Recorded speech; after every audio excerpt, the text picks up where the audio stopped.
Hey everybody, Eagle Run 23 here. Very excited to show you the next build on the channel is going to be a 5.56 build that is extreme budget. In this video here, I'm gonna go over the components, kind of set the scene here for what's gonna happen in the next little bit. We have a couple of videos in this series. The first one here is gonna go over the components. I'm gonna kind of walk you through them and their prices. You're not gonna believe how cheap this gun is going to go together for. I'm going to kind of show you some of the overall here, then we're going to build it, we're going to shoot it, and I'm going to take a tactical carbine class with this gun. We're going to see how it runs, put it to the test. We're going to outfit this with a budget optic. We're also going to put a laser on here and possibly even a light as well, just to kind of kit this thing up. I don't have anything with a laser on it. Thought that would be kind of fun. So let me go over the components here with you and let you know the prices. For me, the basis of each build is a barrel and a bolt.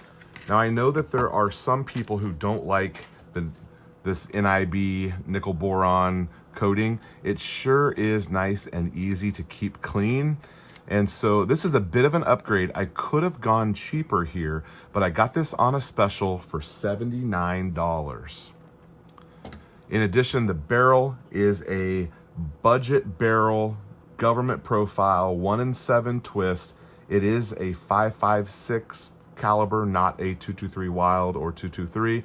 It is a 5.56 caliber, and I got the barrel for $59. I kind of already had this upper here mocked up a little bit. It's not in final assembly mode, but I wanted to just make sure I kind of had everything list on it. Everyone gives me a hard time about not putting those on there, so I wanted to make sure I had a forward assist for you guys. We've got a dust cover, and the upper receiver here came in all together at $39. Now these were all shopped individually. I've been collecting these parts for over a year. You might have a hard time going out and finding this exact kit, but you're not gonna believe this price. Finishing out the upper here, this gas assembly, which is a gas block and the tube, those came in at $15, and the handguard, this is an M-LOK handguard with a quick disconnect right here, which is kind of cool. It's integrated into the handguard, 12 inches in length, and I got it for 49 bucks at Right to Bear Arms. Great website. This has all the lightning done to it. It's tunneled out here on the top and the sides, very light. So I think that's gonna work well for us. And then finishing off the upper, we have just a bare bones A2 bird cage.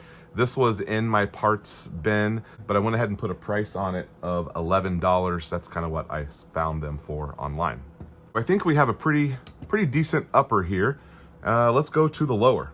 We're going to use, I've got several of these. We're gonna use one that came with a parts kit. It didn't come with this exact part kit, but these are virtually free. If you don't have 3 or 4 of these in a drawer, you're probably doing it wrong.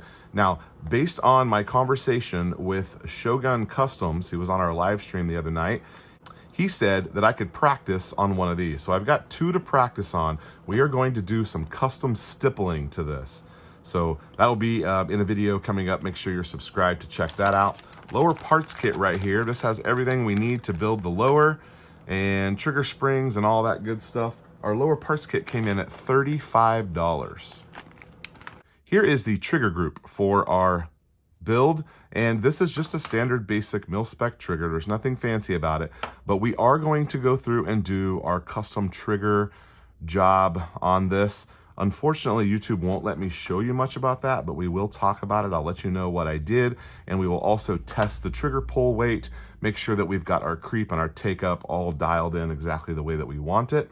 Here we have a cheap, it says made in the USA, but I don't know the brand. I think this is from Davidson, and I have a tube and a spring and a buffer weight and all of this together for the low price of $29. And finally, we're gonna use this EP Armory lower. I need to go ahead and remove some material here, but we're gonna take care of that off camera.